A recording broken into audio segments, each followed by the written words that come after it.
Buongiorno e benvenuti, ben svegliati a 7 in punto. Questa mattina ci occupiamo sì di tematiche sanitarie, ma come si comunica in medicina? Come si comunica una diagnosi? Come si comunica una terapia? Come si comunica un percorso di cura? Perché non sempre il rapporto medico-paziente è così lineare. Forse un tempo il paziente aveva un rispetto reverenziale nei confronti del medico, oggi invece tende a mettere tutto in discussione, magari dopo che si è formato in rete. D'altro canto però ci sono i medici che alla luce anche della trasparenza e della verità spesso magari comunicano anche in maniera inopportuna, vuoi anche che sono sempre più stressati da tempi tecnici imposti che sono sempre più ridotti. Per parlare di comunicazione in medicina questa mattina ho due ospiti. Inizio a dare il buongiorno a Lisa De Rossi, collega giornalista, buongiorno, esperta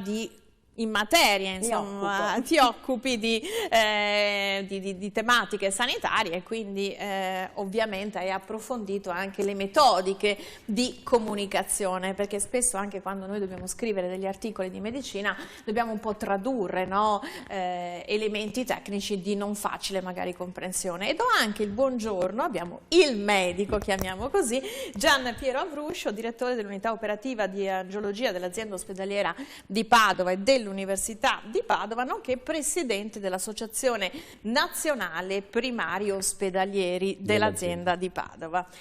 Dunque, si diceva, Lisa, visto appunto che te ne occupi, qual è la comunicazione tra medico e paziente? Perché abbiamo letto anche degli articoli di cronaca che spesso comunicazioni violente, comunicazioni anche troppo felpate, possono avere delle conseguenze. Sì, intanto io sono arrivata alla comunicazione medico-paziente un po' per, diciamo, anche la passione proprio per l'argomento, un po' per osservazione, esperienza personale, poi perché è diventato un ramo della mia attività e quindi insomma ci sono arrivata per queste tre ragioni. Allora, una cosa è secondo me un punto fermo, che la comunicazione è lacunosa. È senz'altro un problema per il paziente perché non ottiene le informazioni che deve ottenere, ma attenzione perché è un problema, è molto serio anche per il medico. C'è una sentenza di Cassazione dello scorso anno, aprile 2018, che appunto è una sentenza che condanna un medico a risarcire i familiari di un paziente deceduto per diciamo, la perdita di chance e quindi un risarcimento morale perché aveva comunicato, cioè lui ha fatto la comunicazione, ha comunicato al paziente la diagnosi, ma l'ha fatto con un linguaggio poco consono, troppo tecnico, il paziente probabilmente non ha capito veramente quello che aveva. E questo insomma abbiamo il dottor Avruscio che poi infatti volevo proprio tirarla in ballo, questa comunicazione inesistente, quali sono le difficoltà che voi avete nel comunicare? Perché avete un dato tecnico scientifico che dovete umanizzarlo e l'umanità che avete davanti è variegata. Sì. Sì, la comunicazione, soprattutto il rapporto medico-paziente, è alla radice della nostra professione e anche della nostra missione. È la base fondamentale. Succede che nel corso degli anni questo è andato un po' a trasformarsi e anche più recentemente purtroppo c'è il rischio di sostituire questo tipo di rapporto medico-paziente al rapporto paziente-azienda. Mi spiego meglio, perché anche noi medici adesso siamo vincolati a una sorta di burocrazia. La gestualità, la confidenza col paziente, la comunicazione sono fattori fondamentali perché il paziente viene perché ha una sofferenza e quindi ha necessità anche di esprimersi, di farsi capire. Noi dall'altra parte non soltanto di ascoltare, ma anche poi di farci capire. Perché è essenziale, perché poi applichino la terapia, altrimenti questo la cura... sia che si lavori in ambulatorio, sia che si lavori... C'è anche un discorso logistico, mi spiego, noi adesso abbiamo tutto quanto informatizzato, per cui il medico si trova davanti a questo schermo del computer in cui deve come dire, prendere tutti i dati del paziente. Ora questo computer a volte logisticamente, perché magari non hai l'ambulatorio attrezzato in maniera tale che tu hai il letto qui del paziente, il paziente lo guardi negli occhi, ma addirittura hai magari volti le spalle al paziente perché il computer è messo in una certa situazione e non può essere messo altrimenti non c'è lo spazio, e allora tu neanche guardi il paziente. Quindi è un ostacolo di comunicazione. È un ostacolo di comunicazione sicuramente, che non aiuta, non facilita. E purtroppo però ci sono delle questioni logistiche che sono indipendenti dalla nostra volontà. Però ci sono altre cose che invece dipendono da noi, quello di farci capire dai pazienti. Beh, è una questione di carattere, una questione di attività stressante. Purtroppo noi durante la scuola di medicina e anche durante la specialità non si insegnano queste cose. La comunicazione però è fondamentale. Io nella mia struttura di angiologia ho fatto proprio un corso sulla qualità in cui ho inserito anche il fatto della comunicazione. Non solo, ma ci sono anche degli obblighi di legge, perché sia che tu fai un esame o sia che tu dai dei farmaci, allora soprattutto quando il paziente è ricoverato, il paziente deve essere a conoscenza di tutto quello che tu stai facendo, degli effetti collaterali che può fare quella terapia, oltre che ai benefici, e quindi deve esserci la scelta cosciente del paziente. Se il paziente non è in grado di capire, e allora tu devi avere delle persone vicine al paziente che siano in grado anche di capire e di far capire. Caregiver. E tutto deve essere scritto poi in cartella clinica, in cui dici ho specificato il paziente ha compreso, eccetera. Per cui non basta solamente un foglio di carta e firmarlo, perché questo non serve né al paziente e non protegge neanche il medico. Isa, so che tu hai fatto uno studio specifico, no? Sì, infatti. Che cosa emerge dalla tua analisi? Per ricollegarmi un attimo al discorso che ha fatto il dottor Avruscio e anche il mio, diciamo, la mia introduzione, cioè il momento della comunicazione delle cosiddette bad news, cioè le cattive notizie, è molto delicato. Allora, è delicato innanzitutto perché, e qui tocco un altro nodo credo molto spinoso, innanzitutto perché le visite sono sempre più brevi.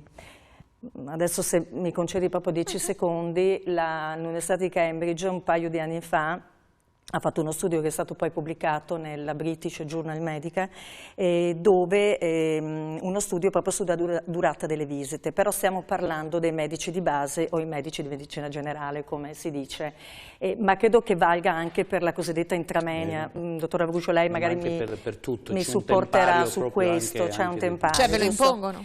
C'è un tempario, sì, per cui dato che ci sono delle prenotazioni che bisogna fare, allora si fa una media di un tempo, no, per la visita o per un esame, eccetera. Poi ma è un una caso media... può essere più semplice o uno più complicato? Certo, sicuramente. Cioè non però, è che mettete il cronometro. Certo, però sta di fatto che magari se c'è un tempo, una media, diciamo, poi cosa succede? Che il paziente che aspetta magari può lamentarsi perché aspetta tanto, no? Per cui c'è anche una sì, certa... perché c'è anche, non so Lisa se è emerso, perché noi stiamo dicendo appunto le difficoltà che hanno i medici, però c'è anche il carattere del paziente che incide. Il carattere del medico anche. Sì, certo, però cerchiamo, non che io voglia fare la difesa dei medici, sì. Però alle volte non siamo pazienti a dispetto della denominazione. No, infatti chiamiamoli assistiti, no? Adesso, utenti, assistiti, sì.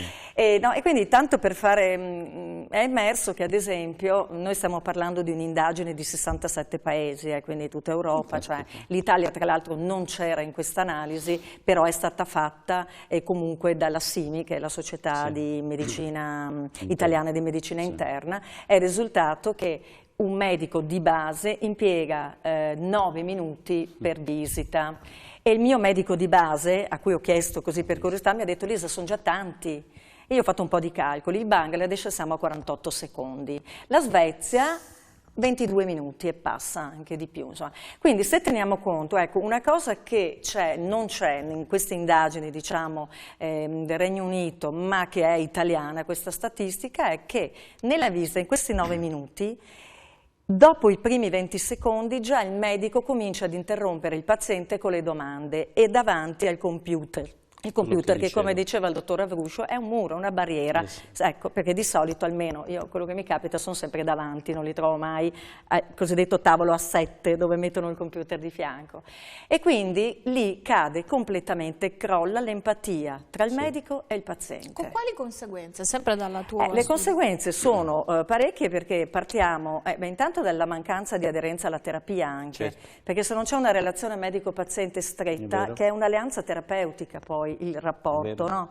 È un'alleanza terapeutica. È una questione di fiducia che si stabilisce o non si stabilisce? Certo, sì, perché poi è il medico, non dico che il medico deve essere tuo amico, ma deve essere comunque una figura che tu... Di fiducia. Di fiducia, che ti dà intuisci, fiducia. che percepisci, scusa, come qualcosa, la figura salvifica, ti devi fidare. Lui ti dice una cosa e non la devi fare, la fai per il tuo bene. Succede che l'aderenza alla terapia, se teniamo conto che secondo sempre i dati, scusate, io sono anche a volte un po' ripetitiva, però cerco sempre di citare le fonti perché altrimenti sono numeri, parole all'aria. Secondo l'Organizzazione della Sanità Mondiale, il 50%, solo il 50% dei pazienti che hanno delle patologie croniche seguono le raccomandazioni, diciamo, del medico.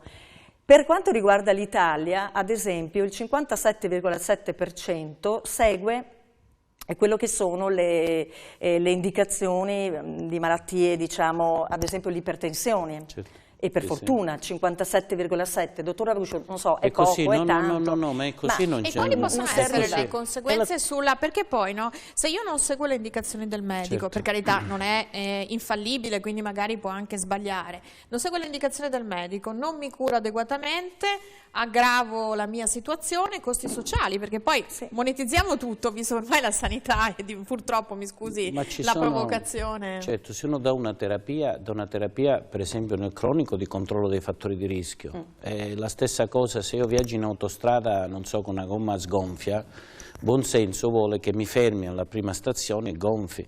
Non è detto che io faccia l'incidente, però è sicuramente più a rischio con una gomma sgonfia, se freno eccetera, di fare l'incidente. Quindi è la stessa cosa con i farmaci. Se io non prendo per controllare quei fattori di rischio e continuano ad agire, oppure prendo un farmaco che magari non è efficace perché non faccio i controlli adeguati, allora possono succedere tutte le complicanze di questo mondo. Si parla di ipertensione, posso avere una malattia carotidea, il cuore, le coronarie, un infarto, un ictus, insomma con costi sulla persona, ma non solo costi, ma proprio la salute della persona. Maggiori ricoveri, maggiori esami, la famiglia e tutta la società.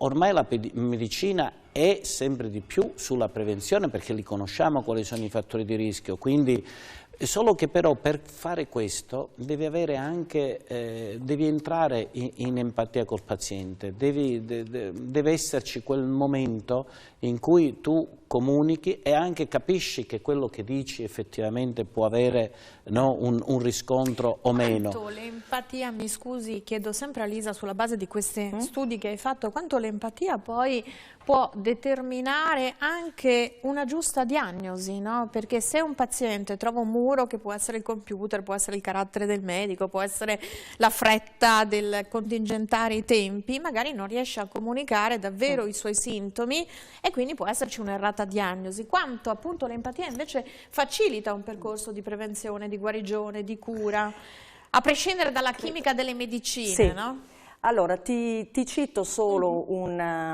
allora, Fabrizio Benedetti è un neuroscienziato dell'Università di Torino e si sta occupando, è uno dei massimi esperti di placebo per quanto riguarda l'applicazione proprio in clinica medica, nella pratica medica, e lui si sta occupando proprio di questo e ha detto queste parole: la parola a volte vale è più forte di un farmaco, di una molecola.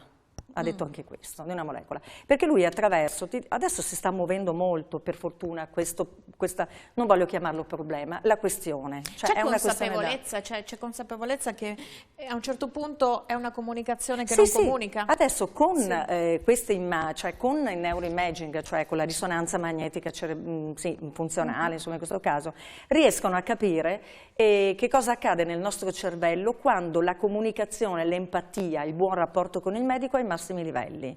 E appunto le conclusioni a cui sta arrivando, perché se ne sta occupando nei suoi studi Benedetti, è proprio questa, che come dicevo, il farmaco è più forte perché a volte riesce ad essere una freccia per il bersaglio più del medico e più della terapia.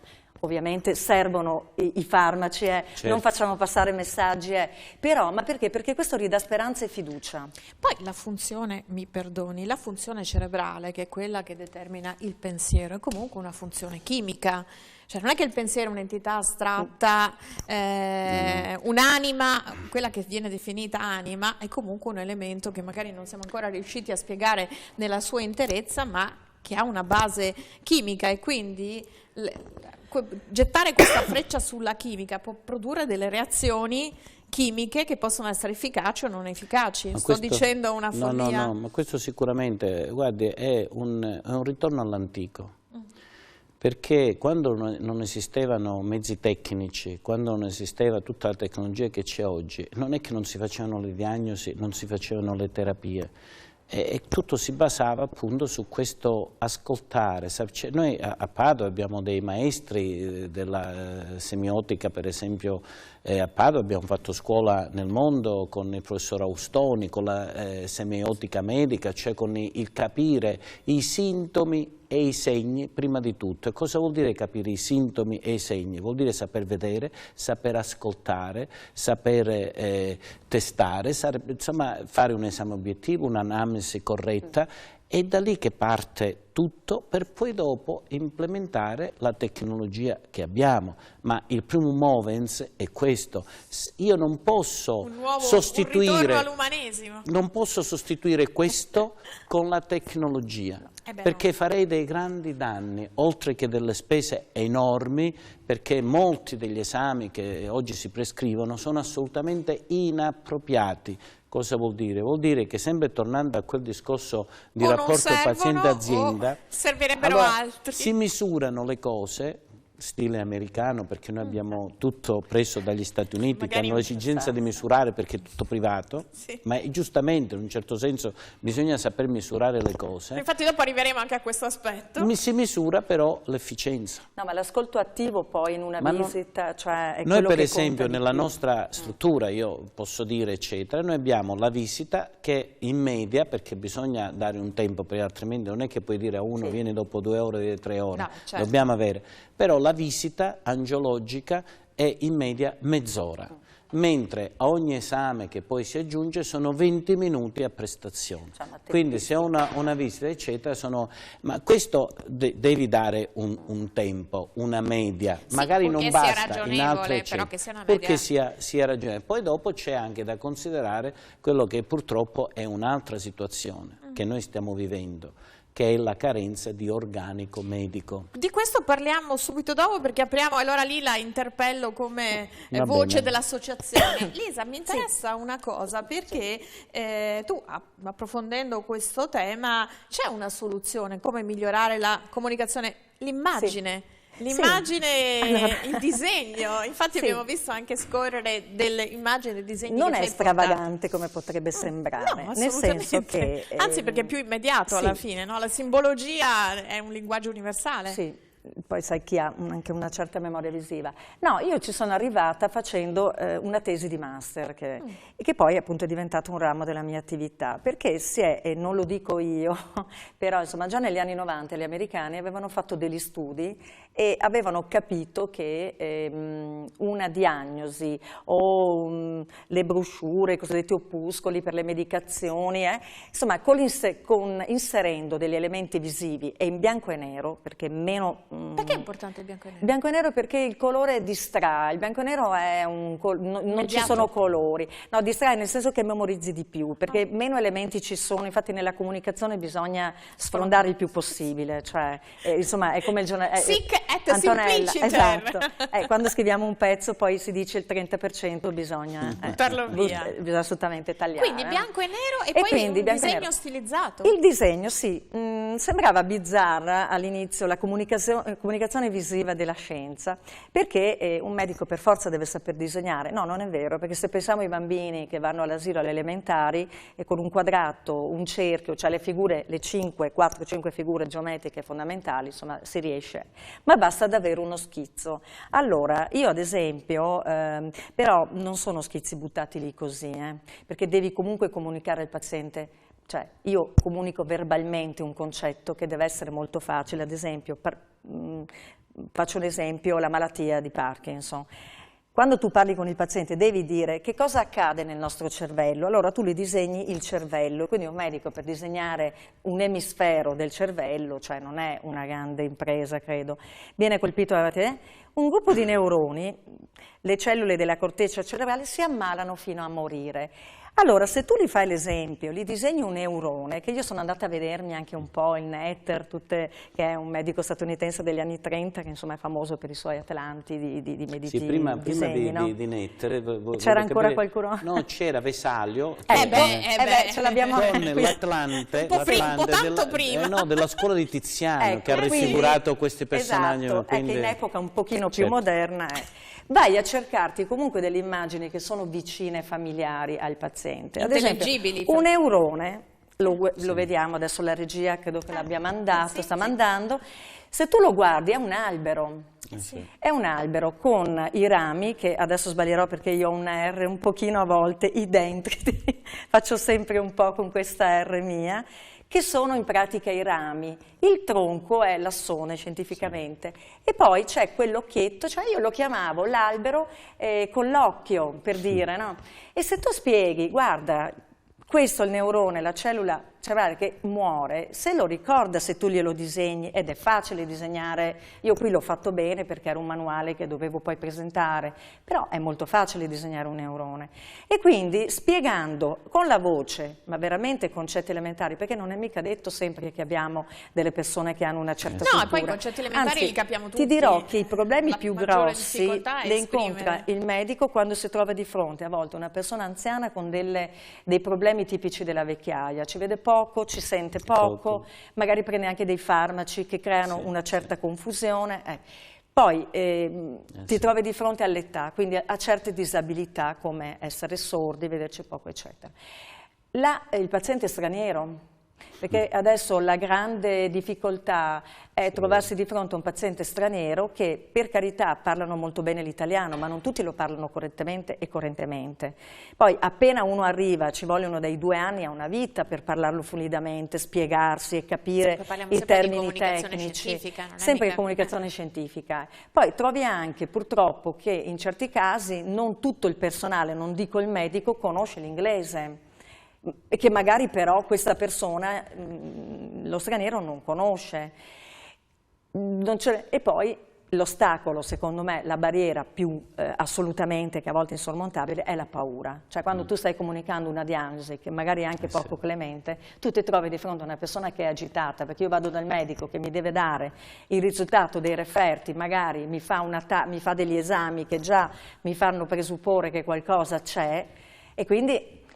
Allora a quel punto, se il medico riesce, che non ruba tanti minuti secondo me, perché noi abbiamo fatto anche delle prove con alcuni medici, fare lo schizzo, spiegare, e poi ci guadagna lui perché è lo stesso principio che vale nel giornalismo, no? Quando ci dicevano, Antonella, all'inizio della nostra carriera, se ti capiscono, li fai sentire tutti intelligenti, tu l'hai preso il tuo telespettatore, che adesso è detta in maniera un po' diciamo brutale. Poi non è una questione di intelligenza, ma è una questione anche di strumenti, li fai sentire, ci dicevano così i vecchi maestri, certo. Però li fai sentire preparati, che capiscono il medico, che è l'autorevole, cioè, capito? Certo. È comunque una persona che in genere e allora si sente anche più in qualche senso avvenendo, sta migliorando. Guarda, io faccio dei corsi i medici sono disponibili anche a imparare, soprattutto gli specializzandi. I giovani. I medici no, lo sono sempre stati e lo sono, ripeto, ci sono delle condizioni purtroppo per lo più esterne, perché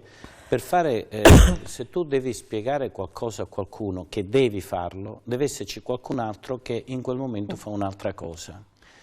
Perché, ma siete tanti medici, no?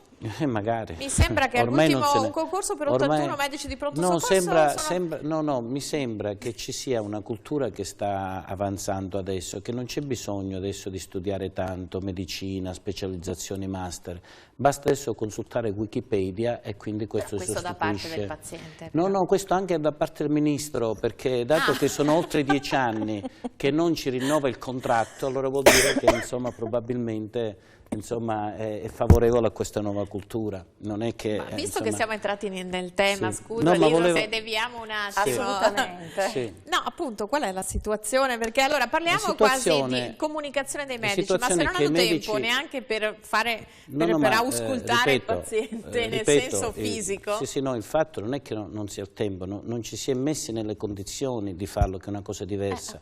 Perché quello che è il nostro lavoro noi lo conosciamo benissimo.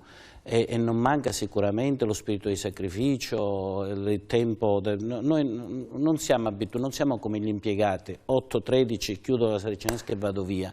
Noi siamo sempre a disposizione, anche quando siamo al di fuori dell'ospedale, qualcuno ti riconosce che sei medico, dice scusami, so che sei medico, mi puoi vedere Però i numeri sono numeri, quindi, se siete il problema fondamentale qual è? Il problema fondamentale che riguarda i giovani, riguarda i meno giovani, è che purtroppo non si è fatta una politica sulla salute, sulla sanità, sul personale. Tanto è vero che non è mai successo negli anni, lo sto vedendo che succede adesso, c'è una fuga di medici dagli ospedali. Quindi lei conferma, non è una sensazione giornalistica? Che è una cosa incredibile, assolutamente no. E ci sono anche i giovani che preferiscono andare all'estero oppure preferiscono fare dei lavori non ad alta responsabilità come la chirurghi, come i chirurghi pediatrici, come gli anestesisti, come i cardiochirurghi, i neurochirurghi, ma preferiscono magari andare all'estero oppure se devono fare i medici, magari fare i medici con meno responsabilità, quindi più sul territorio dove tu sei dal lunedì al venerdì, è sempre un lavoro importantissimo, fondamentale, però non è le stesse responsabilità che hai in ospedale, che è ancora il centro dell'assistenza, tant'è vero che i pronti soccorsi sono sempre pieni di persone che non dovrebbero stare al pronto soccorso, quindi c'è qualcosa però che se non va. Però se non c'è la medicina del territorio... Il problema, si vede che... E poi perché al pronto soccorso, parliamoci chiaro, abbiamo la sensazione veramente di essere curati.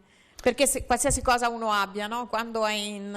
Per carità, però il 90% non dovrebbe andare al pronto soccorso perché non sono urgenza. Il pronto soccorso dovrebbe servire per pazienti che sono in pericolo di vita e non altro, e non come un po' l'ambulatorio che insomma devi fare anche altre cose.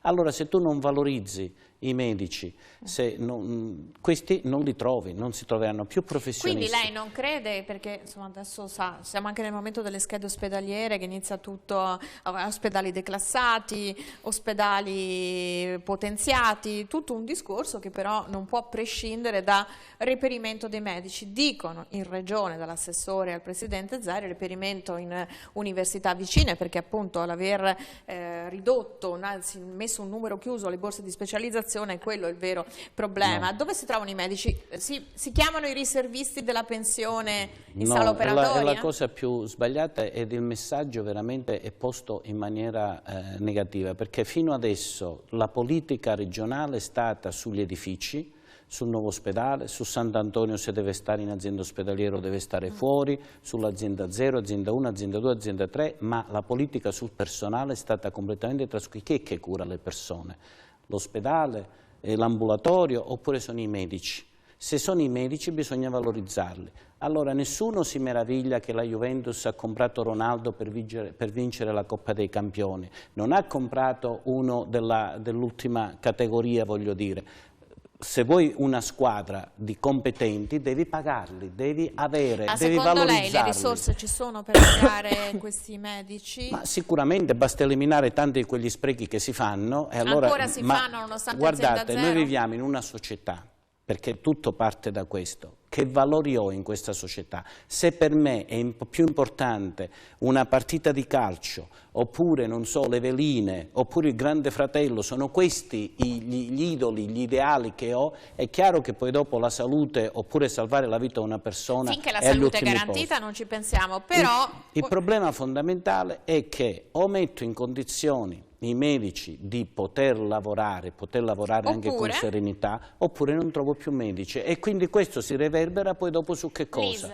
sui pazienti. A Perché proposito della del comunicazione, disegno, se esatto. posso dire, Sì. io per esempio ci troviamo di fronte a una patologia grave come l'ischemia critica non rivascolarizzabile, cioè pazienti che ormai hanno fatto tutti gli interventi Ho 20 possibili. secondi, mi tocca essere... Allora, si tratta anche di arrivare all'amputazione e lì è un problema grande che bisogna rivolgersi non solo al paziente, alla famiglia, far capire bene, col coinvolgimento anche dei medici di medicina generale. Un disegno, scusami Lisa, può essere sufficiente un sì o un no? No, non è sufficiente, bisogna anche che il medico sappia comunicare verbalmente, però nella borsa del medico può entrare anche il disegno, può essere un aiuto, non può risolvere tutto. Io vi ringrazio, scusate se il tempo è sempre tiranno a disposizione, ringrazio Gian Piero Abruzzo, direttore dell'unità operativa di angiologia azienda ospedaliera di Padova e Università, ringrazio Lisa De Rossi per questi approfondimenti interessanti. Grazie a voi, a domani mattina, arrivederci.